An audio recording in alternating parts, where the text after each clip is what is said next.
Season's greetings, everyone. Back with Magic, and I did a top 10 list about my top 10 blue-white cards, and might as well get through all of them. I'll get through all the color combinations at some point. I'll also probably do, monocolors and all that. But figured, and we're also going to be going alphabetically, which, oddly enough, when I put the hat on, I realized, oh, it fits the theme of today's episode. Or today's video. So yeah, we're doing the top 10 Boros white-red cards. Now, Boros is a color that I don't hate. Color combination that I don't hate. When the Ravnica guilds came out, though, it's not my favorite guild. But it's not my least favorite either. I think, what did I say? What color I did another video of my top 10 color combinations. I think red-white actually came in at number 4, something like that, just because of how I've learned to use it over time. And, yeah, because of the interesting uses I've found for it, it's actually not a bad color combination at all. It needs to fall into a certain niche for me, but when it's in that niche, I really do enjoy red-white colors. Granted, white's like my 4th favorite color, red's my 3rd. Blue and green fall into my number 1 and 2, respectively. But without further ado, now, I should also note, this is either my experience with the card, what I know overall of the card, and on that note, I'm going to just get one of these cards up right now, so I'll actually have a reference for Johnny. Yeah, if you heard me mutter what that word is, yeah, that guy's on the list. Darn it. There we go. Just so I can get the card, the actual writing on the card, so I can use something for reference. And can I read that? I can't read that. It's a bad picture. Give me another picture. Sorry about paying no attention to the guy who's kind of flubbing this at the moment. I just need something that's better to read than that card. Or that picture, I should say. And clear up the image, please. There we go. I can read that. My computer's not delaying, is it? No, okay, it's not. Anyway, I still longed up. Yeah, these are cards I've had either experience with playing against, or have some general knowledge on. Now, I don't have I actually honestly own most of these cards. I just didn't want to go pull them out of the decks just for visual display. But you can look them up. I don't have editing capabilities on this computer. It's just my lab. It's not like I could use, theoretically, YouTube's editing system, but let's be clear, I think I'd rather do it this way than use YouTube's editing system, because it's not a good editing system.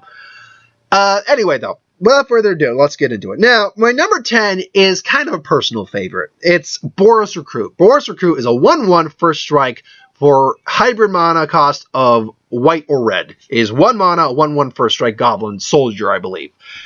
Now, why is a 1/1 first strike goblin on this list? Well, for a couple. One, because of how I've used things in the past, I was running this for a long while. And what deck was it I was running it in? I think I had a soldier deck of some kind. I think it was a white-red deck, and I was using it. And let me tell you, laugh if you want, and I'm certain there are some people who do understand the value of it, but laugh if you need to. A 1/1 for 1 on turn 1, no matter what color you're playing, as long as it's red or white, for first strike, is not something you scoff at very much.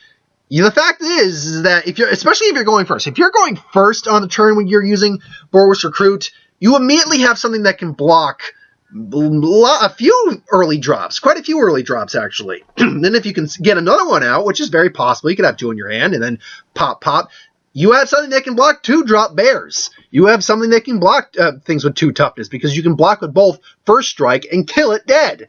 So, never underestimate a 1-drop first strike. Never underestimate that. Now, if it has and especially when it doesn't have a downside to it, it's just a simplistic bread and butter card that I really enjoyed very much. Now, moving on to number 9. This is not a card I own. Spite Mare from Eventide. I believe, if I'm remembering correctly, it's a hybrid mana cost of 2, and 2 of any color. 2 white, red, 2 white or red, and or a white and a red. Oh, and 2 of any color. 3/3. Now, when Spite Mare is dealt damage, you deal that. In fact, I have one of my guys up. Let me just get Spite Mare up real quick, just so I remember. Spite Mare. Spite Mare! Anyway, so Spite Mare, yeah, whenever it is dealt damage, it deals that much damage to target creature or player. Now, let's be clear. Ergo, any just flat out destroy target creature spell. That means at minimum, it's a perfect blocker. It is. Now, is it as strong as other creatures with that ability? No, I can think right off the top of my head a card I own that is far better at that ability than it. But I believe it came in Ravnica. Dissension, I believe, actually. No, Dissension. It was Guild Pact because of the colors. Anyway, but I put this card on list 1 because just all around it's a decent card. It's uncommon for a reason that it can block a lot of damage, and if you have multiples, people aren't going to swing into that very easy because they will also be taking damage. But 2, because, and I can't remember the exact combination of cards she used. A friend of mine back in the day when I was playing Magic at a buddy's house had a near infinite life gain combo deck that involved this card. And this card, in combination with a few other things, got her up to like over, and I'm not joking on this, over 1 billion life. So unless you were going to mill her out, or somehow deal 1 billion damage, which was not possible, you are not beating that deck, because she can just do whatever she wants and either wait to deck you out or get decked out herself. So, or somehow turn her shenanigans on her. I don't know how you could have done it, but it was possible, but very unlikely. She literally could get her deck over 1 billion life. I can't remember the combo that it was, but it was some weird Naya-based shenanigans. It was so weird and so annoying to go up against. But yeah, Spite Mare just for that nostalgia, and yeah. Anyway, Scourge of the Noblesse comes in at number 8. This is another one that's not super powerful, but because of the amount of use I've got with it over the years, it's not a card you underestimate. Especially when you go with put it again on something like a Marish Twinclaw, you immediately now have a double striker that is a 4/6 that can pump up for more with fire breathing ability thanks to the red aspect of Scourge of Noblesse, and you have it give it lifelink. You just create a monster with 1 card. Same principle again. Let's use Boris Recruit for an example. Boris Recruit immediately turns into a 3/3 with first strike that has fire breathing and lifelink. That's not something you go up against easily.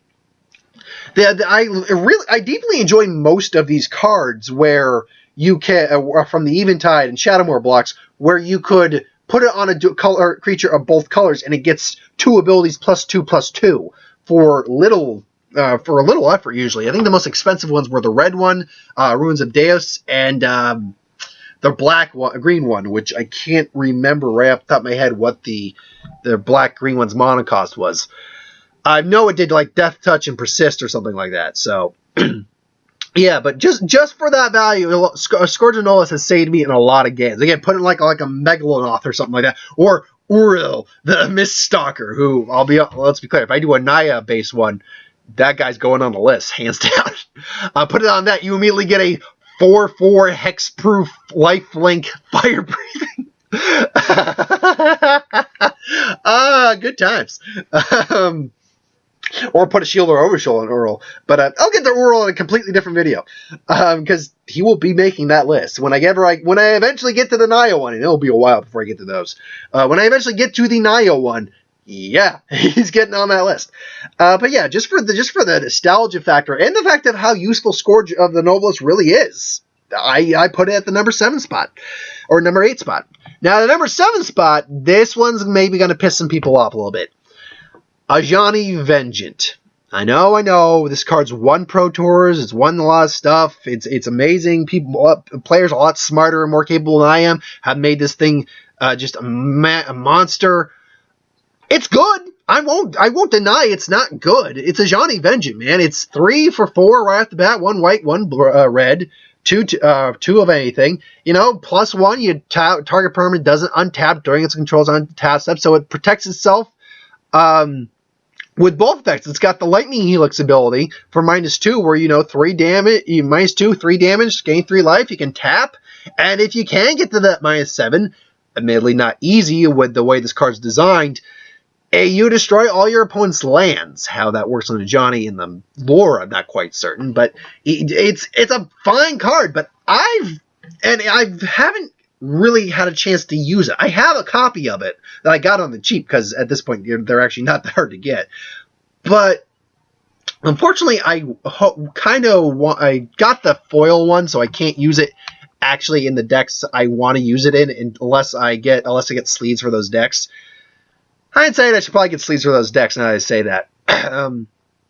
And yeah, actually, and he can work with Gideon and be all kinds of fun time.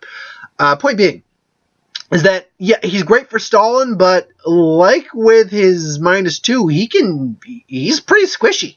when you break it down, anything with a haste, any creature with haste can take him out. Anything that destroys target planeswalker now can take him out. Lightning Helix can take him out. Or anything that does 3 damage, Lightning Bolt, Lightning Helix, anything that does 3 damage to target player means it can do 3 damage to target planeswalker, can take him out. So it's not that he isn't good. It's just now that you look at him in modern day, he is on the weaker side these days. He's not bad still by any stretch of the means, but he's kind of like Chandra Ablaze. I believe that's the name of it. But he's the new Chandra, basically, in the sense that new Chandra is extremely good, but it's a giant bullseye the moment it gets on the field. You cannot let that thing get to an ultimate. You cannot let that thing get to any real sort of play. You need to kill that thing quickly. Johnny falls into the same format. Is that he's great, but he needs to die quick. Number 6, though, Glory of Warfare. Now, Glory of Warfare is one that I got back way in the day. Like when I first got back, I got Magic early on in middle school, but I didn't really get into it until Glory of Warfare. But I didn't get back into it after high school, and then started making decks, and here I am now with so many decks. But this is a card I got early on. I think I got it for the Naya deck. And honestly, this is I didn't get it out a lot of times, but when I did get it out, it really stopped my opponent's board, because anytime I attacked, was it anytime I attacked? I can't remember if as long as it was my turn, if I had a pumped up army. Again, Scourge of Nobilis with Boros Recruit, you make a 5/3 first strike, or you can make a 3/5 first strike on your turn, and then use it in combination with anything else. Because of how versatile it is with your board and state, it completely changes the game. This is a card that, and I know maybe some people will disagree, but this is a card that immediately when it drops, it affects the entire board. Cards that affect the entire board are not to be underestimated. Because, and when I say affects the entire board, it doesn't affect your opponent in a sense that it doesn't do anything to their creatures. But the fact is, your creatures are always changing. So you could have big blockers up, but then he brings out something that can finally smash through them. But then on your turn, his turn now, he can't smash through them again. And then you can just come in here with unblockable stuff or flying stuff, and you just swing in and hit. It's a great, and now it's weak to all sorts of removal, like all cards are, but still, it's great. I love it. It's a card I've always dug. Next, we have the number 5 spot. And I want to get his name. Iroas, God of Victory. Now, I have a God deck. I have a deck that has every one of the Theros gods in it. I love it. It's fun. Doesn't always win, but it's not supposed to always win. But when it does win, oh man, does it win. And Iroas is one of the unique ones in there. Devotion for 7 from the multicolored gods is a bit much. But if you're running your deck correctly, which you should be, it's not that hard to do, especially when you're running lots and lots of multicolor shit. But the beauty of any of the gods, and don't be surprised to see more gods show up on these lists. the beauty of any of these gods is they're usually not that expensive. I think the highest costing one is 6. I think most of them are usually only like in the. No, yeah, I think it's Kamametra, the white green one. I'll have to double check that later on, but yeah, I think it's Kamametra was the most expensive god, but I think the majority of them fall into the 5 or lower category, and Iros is one of them. Falls into the 4 mana category, 1 red, 1 white, 2 of any color. 7/4 if you can make him, turn him into a creature, which you already got 2 of. That's the beauty of devotion, is that you already got 2 of your devotion right there. So technically you only need 5 more things, and if you got the right cards, that's not hard to do. But let's be clear, even without them being creatures, the gods are not to be shied away from, not to be trifled with. They're all indestructible because they're gods, so you need exiling effects or bounce effects. He gives all your creatures menace. So talk about a card that impacts the board right off the bat. All your guys have menace right off the bat. So even if you got a little chump army, now your chump army now becomes a bit more of a threat army. Plus, prevent all damage that would be dealt to attacking creatures you control. So it means even if they block your menace creatures, your giant menace creatures, they're not dying on that turn. Now they can die from blocking, but if you're using things with vigilance, then you got a whole another kettle of fish to deal with there. So I love it. Now the reason he's only number 5, he's only halfway, is because of any of the gods. And I'm not saying some of the gods might be lower or higher, but he's slow. If you want to play into his slow, you want to try to get him to be a creature eventually. So he suffers from that. But I still love him. He is one of my more favorite gods because I like his design as a centaur god. I like his contradiction with his brother Mogus, so that's pretty cool. Number 4 is Figure of Destiny. Now this is one of the only other cards on the list that I don't own myself. But Figure of Destiny was given out as a actual Figure of Destiny. Yeah, it was given out, I know, as a promo card. I'm pretty certain it was. Or I know it was given out as some sort of reward card. And yeah, this thing's kind of nuts. Now, turn 1, you probably would never play this thing on turn 1. I honestly would not. I'd actually say play Boros Recruit turn 1, then play this turn 2. Because, and let me just get a clear image so I can read this better. Because, yeah, it was probably one of the easiest cards to pump. All you had to do was wait for land, and turn 2, you immediately have a 2/2. And then on turn 3, you immediately have a 4/4 Kithkin Spirit Warrior.